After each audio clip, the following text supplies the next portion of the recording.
Welcome to Bubble Trouble, conversations between the economist and author Will Page and myself, independent analyst Richard Kramer, where we lay out some inconvenient truths about how financial markets really work. Today, we're in conversation with our fourth special guest, discussing the topic of hypercompetition in the written and spoken word. More in a moment. Welcome to Bubble Trouble. I want to welcome along my co-host, Will Page. Hey, Will. Great to be here talking about my favourite Scottish word, books. Books. And welcome our special guest today, Andrew Savikas. Thanks, Richard. I'm thrilled to be here. I'm currently the Chief Strategy Officer at Get Abstract, the world's largest provider of book summaries. And before that, I had executive positions at Safari Books Online and O'Reilly Media. And I actually wrote a book for O'Reilly Media way back in 2004 about, of all things, writing word macros. So I've been, I know how the sausage is made, and I'm looking forward to talking to you guys about it. So you wrote your book just before iTunes came to Europe. So that's how we're going to date you, my friend. We're here to talk about hypercompetition, which we've tried to summarize as that point where quantity increases and quality decreases. But if we look back on previous episodes, Andrew, it's interesting that we've talked about advertising, which has to make a connection within 4 seconds. We've talked about music, which has to make a connection in under 4 minutes. And then we talked about podcasts, which has to make a connection in under 40 minutes. But we're here to talk about that favourite Scottish word, books, again. And, you know, it's interesting for me that it takes 4 weeks to finish a book. Perhaps for Richard Kramer, it takes 4 days to finish a book. It's taking up a lot of time. So in this battle for attention, for this scarce attention, we're talking about a topic which takes up a lot of our time. And I want to understand, over the course of the next 25 minutes, how does that industry survive? But firstly, let's just take a trip down memory lane. The book industry hasn't changed much in the past 20, 30 years, but what puzzles me is so many opportunities to change seem to have passed it by. So could you just give us our kind of greatest hits of successes and failures of the book industry from your perspective over the past, let's say, since 2004? Sure, that's a great question. And it's true that not a lot seems to have changed about the book industry. And that's in part because not a lot changes about books from the reader's perspective. You know, technology's been around for 1,000 years or more now, right? And a lot of the innovation happened quite a bit ago. So my favorite example is that it took the hyphen several hundred years to make it from, Germany to the UK. Page numbering, indexing, tables of content, word spacing, all these things were in their time innovation and technology innovation. One of my favorite quotes comes from Alan Kay, who said, "Technology is anything that was invented after you were born. Everything else is just stuff." And all these things did happen for a very long time, and the form factor, as it were, is pretty much in place. A lot of the innovation that has happened has actually been kind of behind the scenes. A lot of things that have to do with distribution and sales and marketing. I mean, things, again, stuff we think is just stuff, like paperback books, were a significant innovation that brought a wider range of reading options to a much wider mass affluent audience following the post-war generation. And something else, I would say the most interesting innovation in publishing in the last, since 2004, is the opportunity to take things that used to have to be books and make them much more usable. There's a whole category of books that are essentially printouts of databases. Think about a dictionary or a telephone book, even an atlas. Wow. Is surprisingly more effective and more efficient to have Google Maps or just playing Google, to have the database itself rather than the printout in codex form. Yeah, one of the things that springs to mind is when I first came to London 30 years ago, living without a London A to Z book, which came in every size from 3 inches diagonal to 15 or 16 inches diagonal. I mean, living without the A to Z in London was impossible. And now I guess they're just museum relics. Now, since this podcast is constantly thinking about markets and how they affect the way we think and the language they use, can you talk us through what I know has become an incredibly concentrated ownership structure in the book industry with these sort of giant conglomerates? Was this really driven by industrial logic, that really it was only one of these giant publishers that could take a popular title and translate it into the 86 languages that potentially were markets for it? Or was it driven by the kind of financial imperative or logic, if you want to call it that we're constantly debunking on this podcast, where the beneficiaries are more the private equity funds or shareholders, less the companies themselves or the end consumers of the product? It's an interesting evolution of the industry that, people who live through it have fascinating stories to tell about how it went from this very cordial, old school, old boys club of famous authors coming through and having 3 martini lunches and this great fun time to be in places like New York and London. And then following on the growth of conglomeration across many industries, there was this sense of, well, this could be another industry to bring into that model. But unfortunately, the realities of publishing are, in many ways, the people who do it don't do it for the money. It's an industry that is treated a lot more like a vocation and in some ways something that people do because they're passionate about it rather than about money. And that in some ways that can depress some of the economic realities of the industry. And one of my favorite stories is that when General Electric acquired RCA in 1986, at the time at least, it was a very well-run company, it immediately shut down 2 underperforming divisions that did not meet its standards of profitability. The first was a poultry grower, and the second was Random House. Yeah, I was going to say that, Will, that sounds a heck of a lot like the music industry, because in other podcasts about hypercompetition, we've wondered what prompts is it 65,000 tracks that are uploaded to Spotify every week from people's bedrooms with... Every day. And we obviously don't all have the wherewithal to write a book every day, but it sounds like you're dealing with a huge explosion of supply and very little ways to monetize that in terms of profitable demand. That's exactly right. And so there are 2 really important categories of books to think about. One is the front list, and this is the books that a publishing company, in broad strokes, the new books they publish in a given year, for example. The other category is the backlist, which is everything they have already published in the past. And a huge amount of the profits in publishing come from the backlist because those costs have already been spent. And so it's, besides the marginal cost of printing a new book, it's a significant source of profit for a publishing industry. The front list is become quite a battleground. As you pointed out, the number of titles being published has exploded. And so the number of copies a publisher can expect to sell of a given book has gone down. And so they have to, in this frantic sort of treadmill of publishing more titles to earn the same amount of revenue, which continues to feed the oversupply. And at the same time, the backlist, which used to be maybe a few 100,000 titles, is now pushing 20 million because nothing ever has to go out of print anymore. And those 2 things together have dramatically altered the economics of the industry and driven a lot of the consolidation that you're seeing. You're reminding me of one of my favorite childhood books, Alice in Wonderland, and the famous Red Queen race, where it said, you have to run as fast as you possibly can just in order to stand still. That's exactly right. That's the situation that we're in, where it's a very logical response to say, well, if my average revenue per title is going down, I can solve that by printing more or publishing more titles.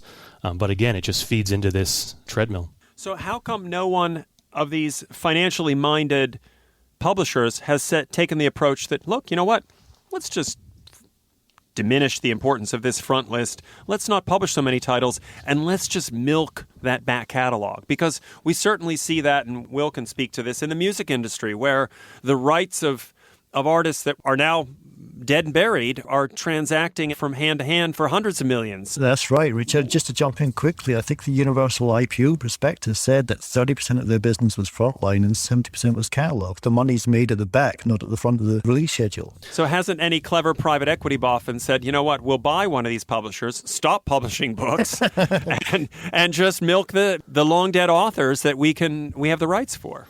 Yeah, I mean, you do see some of that. The challenge there is you have something of the kind of Lindy effect here, in that there is some older catalog that will continue to sell indefinitely, but especially stuff that is published more recently, because it has to compete with such a broad volume, the sort of the shelf life, pardon the pun, keeps getting smaller and smaller for a lot of titles.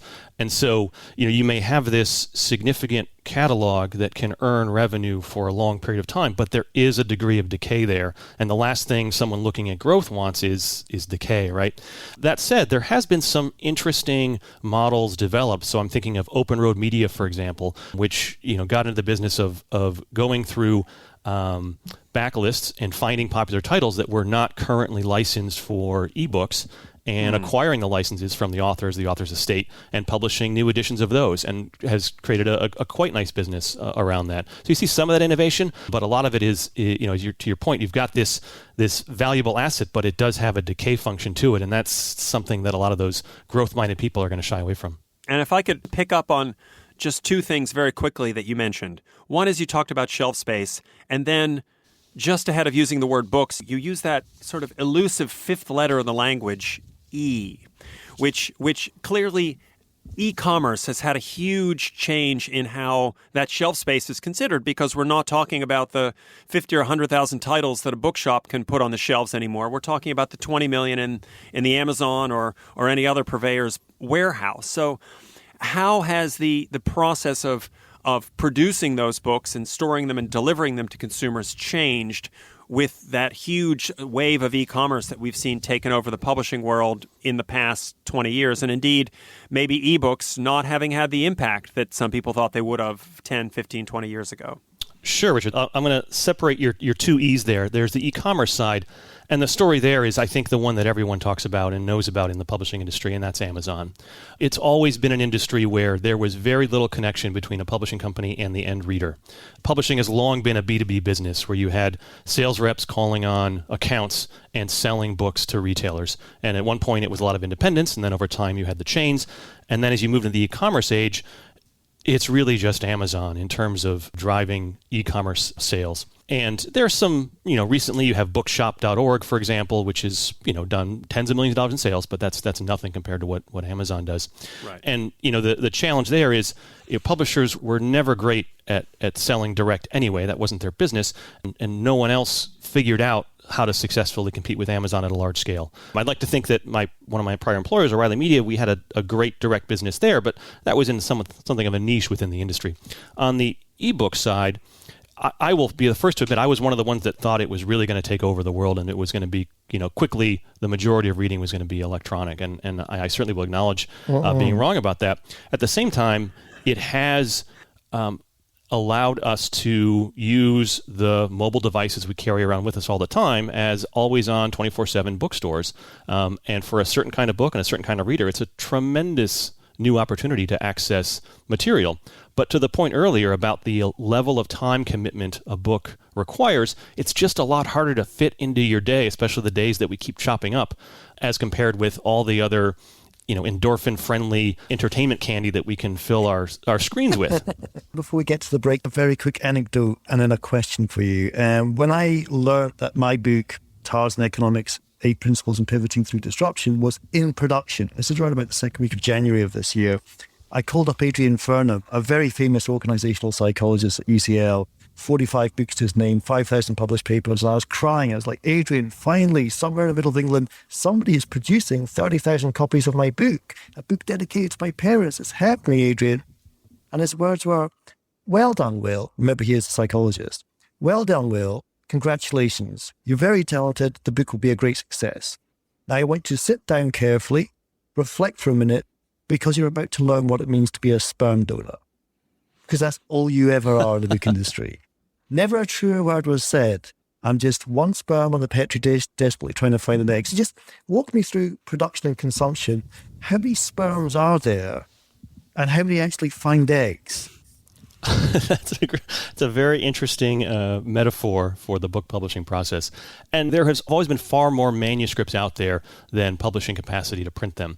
What's different now is 50 years ago, there were only a few people who could afford the capital required or just the cost required to finance a print run. We're in a different age now. You've got platforms like Wattpad out there, places where people can publish book-length material and get a lot of feedback. But in the traditional kind of publishing industry, you do have this wealth of potential manuscripts, and it's still the case that, as with many creative endeavors, and I'm sure this is true with music too, the saying in publishing is the first print run is your market research. It is still maddeningly difficult to know what's going to work, and there's sort of apocryphal stories about publishing companies, getting acquired by big conglomerates, bringing in their fancy consultants who come in, look around, do the numbers, and say, well, I've solved your problem. What you have to do is print more of the bestsellers and fewer of the ones that don't sell. Yeah.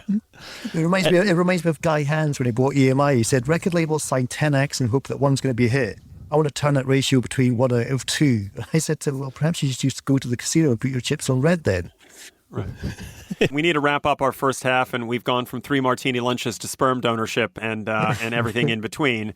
The one, obviously, apocryphal story on that front is obviously Bloomsbury, where, they had no idea when they published this first kind of strange, typical Joseph Campbell hero's journey book called Harry Potter, that they would have a global phenomenon on their hands that would turn one author on the planet, I don't know how many others there are, but I don't think there are very many, into a billionaire and totally transform the nature of small-scale publishing. And that was clearly a roll of the dice that they didn't even remotely anticipate and was beyond their wildest dreams. I'd like to come back in the second half, get Will going on this notion of how you sort out hyper-competition, and then maybe we can ask Andrew for some of the smoke signals, the kind of things that when you hear a publishing industry executive say them to you, you just roll your eyes and wince, the kind of things that you really want to watch out for as knowing that the sector has succumbed to bubble trouble as opposed to kept its feet on the ground. But it sounds like with a million books published every year around you, it's hard to find out where that ground is. So back in a moment with the second half of Bubble Trouble.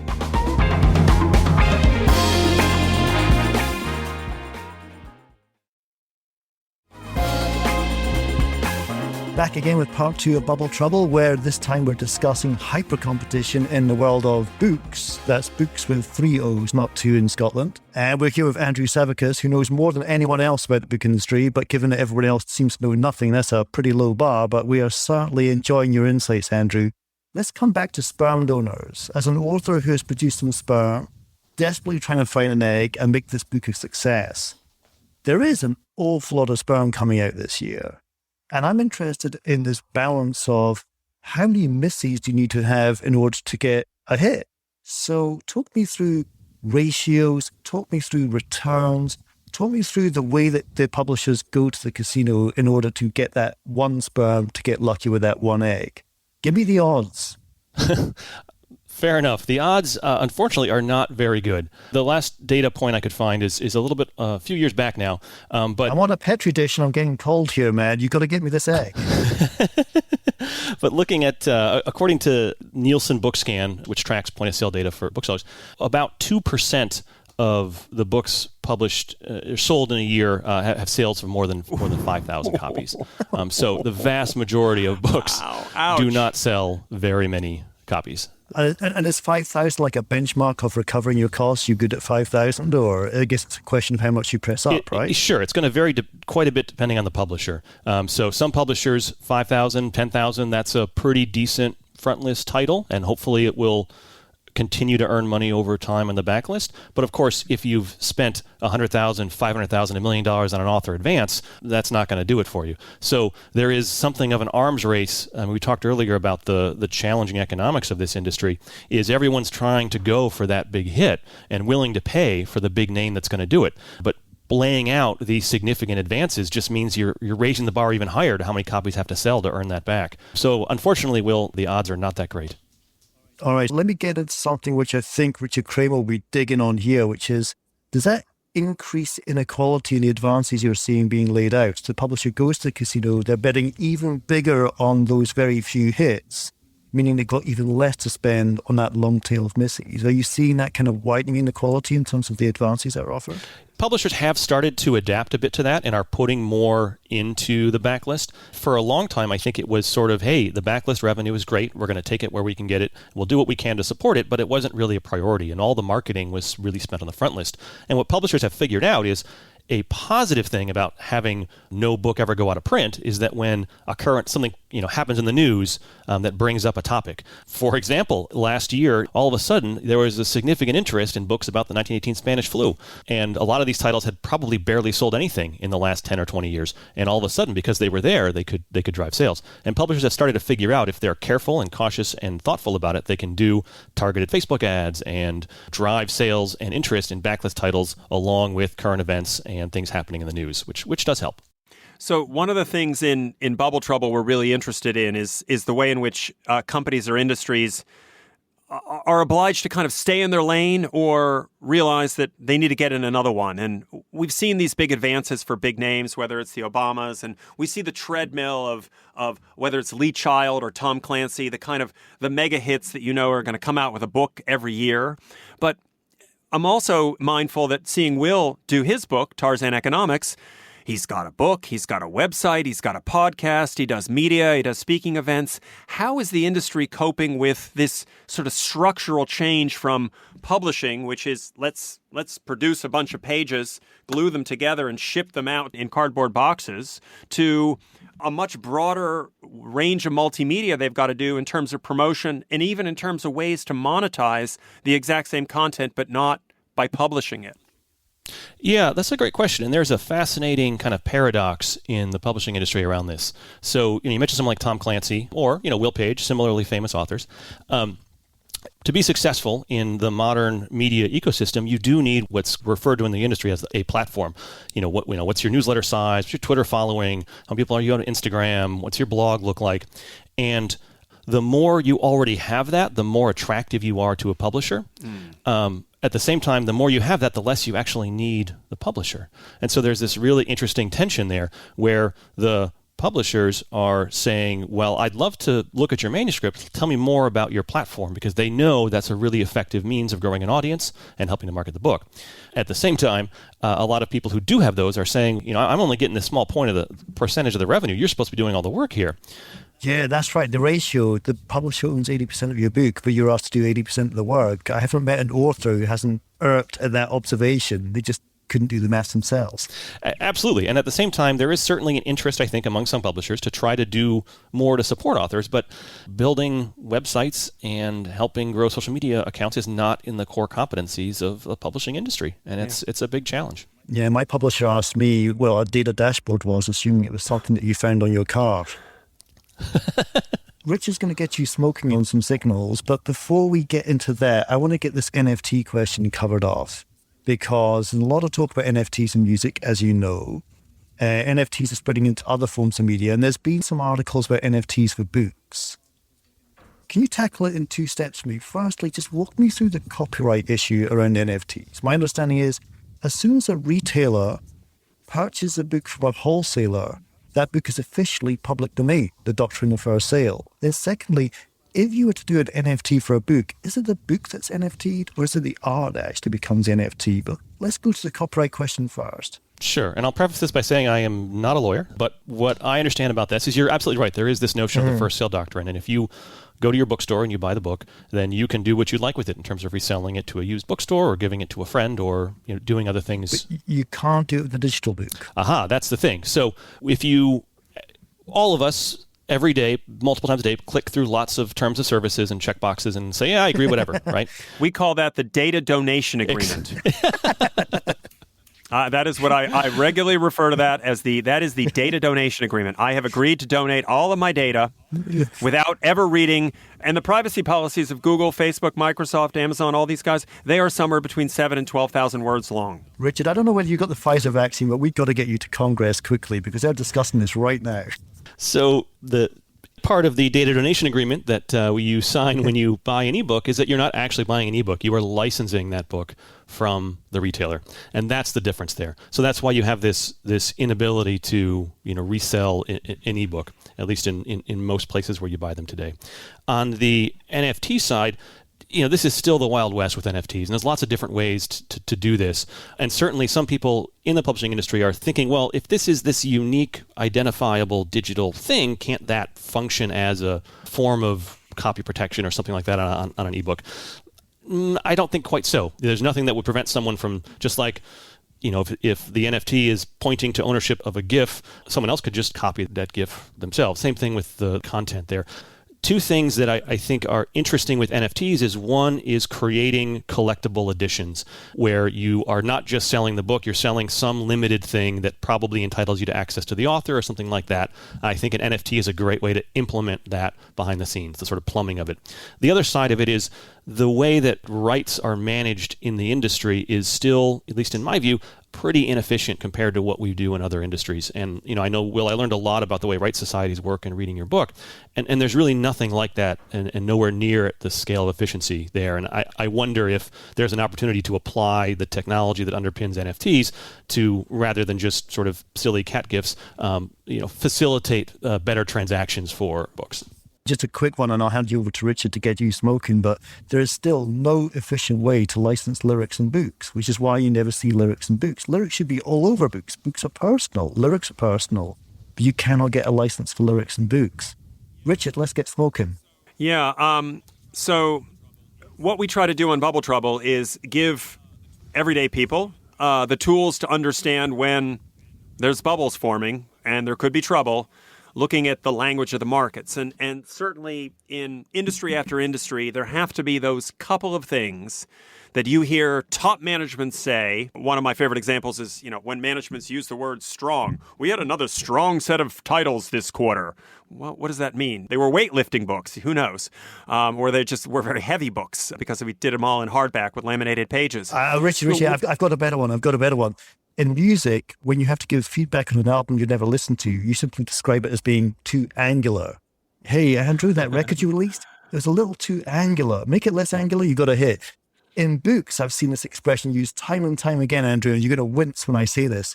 Let's say Richard's published a new book and I've not bothered to read it, but I've been asked to review it. You say, Richard marshals his material incredibly well.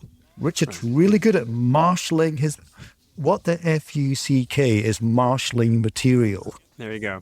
Get those commas standing in line. So can you help us understand a couple of smoke signals, things that when you hear publishing execs say, they just make you cringe and you realize these guys have gone off the reservation and lost the plot? Sure thing.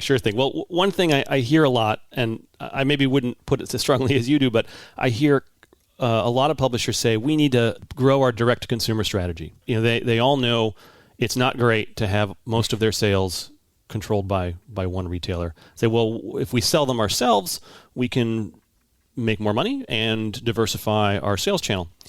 And the challenge there is for companies that have very little experience building a direct-to-consumer channel. A lot of times the approach is to put the book for sale on their website and try to get people to come and buy it. And, a couple things there. One is 9 times out of 10, the metadata they're presenting on the catalog page for the book is identical to the metadata on the catalog page for every other retailer of that book. So now you're competing for audience with the same, essentially, content. Let me step in, and the analogy to me there is music streaming services, which if you choose a music streaming service based on what you listened to when you were in high school, right? Then every single one of the streaming services is going to have Fleetwood Mac or Elton John or whatever your favorite high school band was. And if they don't have them, you won't subscribe. But it's just table stakes. And from what you're saying is, if I want to buy a new hardback fiction book, there's going directly to the publisher is no different than going to any of the other dozens of outlets they'll be offering them. And they're ending up alienating their retail partners by trying to do an end run around them. That's exactly right. If what they're selling is the same thing you can buy somewhere else at a lower price, that's a pretty uphill battle, especially if your approach is often customer acquisition where you're fighting for the same Facebook ads and the same AdWords. So I think the way to address that is how do you sell something, how do you offer something that someone can't get somewhere else? And that's one of the biggest challenges for publishers who are trying to build a direct business is to have something that's more than just the same book someone can get somewhere else. Right. And what's another smoke signal? Something else that when a publishing exec says that, you say, well, we know that's not going to work. I think one of the things I hear a lot in conversation about any number of different potential initiatives is, well, we can't do X, whatever X is, because it's going to cannibalize our print sales. And legitimate perspective, at the same time, there is so much evidence now that all of these other things that you can do, be they ebooks, be they different editions, be they summaries, which is something I do in my every day, these things are additive and complementary rather than substitutive. And that's something that continues to pervade the industry. And I really wish we could move beyond that. Yeah, just to jump in on that real quick, that you look at streaming, and now in the UK, vinyl is more than £1 in every 10 getting to record labels every month now, worth more than CDs, cassettes, and downloads put together, the 3 formats which followed it. And it's the people who pay for streaming who are also paying for vinyl.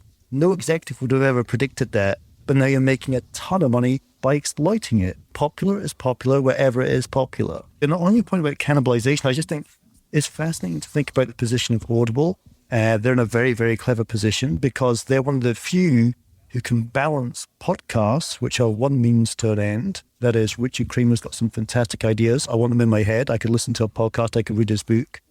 Audiobooks, and then you've got the data on hardback and paperback and Kindle copies as well. But Audible's in a position to work out how podcasts and books can grow each other's gardens. And I think that's quite unique for that company, given everyone else is shooting blind on this topic. And maybe as a last point to wrap up, and a question for you, Andrew, is so are we in a bubble with publishing, with all of these titles coming through every year, with this avalanche of potential, but a Hunger Games scenario for the very few authors that are able to turn it into a living and much more than a paid promotion channel to have your name in print? I think yes, we are in a bubble, but I'll caveat that by saying, like many other examples, publishing moves more slowly than a lot of other industries. And you could make the case that publishing has actually been in this surplus of supply for a long time. In fact, a lot longer than music, a lot longer than movies or TV, which are just now catching up. And so I think what you have is the publishing industry is still in that same situation, and it's getting worse every year. But in fact, I think the bubble's going to pop in the other industries first, because the publishing metabolism is just so slow. Well, yeah, we started donating sperm, we finished donating data, but honestly, Andrea, it's been the best podcast of them all so far. Fascinating to learn about the origins of Bubble Trouble. You've been at it, supplying more than demanded, more than anyone else, for longer than anyone else. So this has been an absolute joy listening to you speak. Hopefully we can get you back on Bubble Trouble again in the future. Thank you so much. My pleasure. I'd love to. Thanks, Will. Thanks, Richard.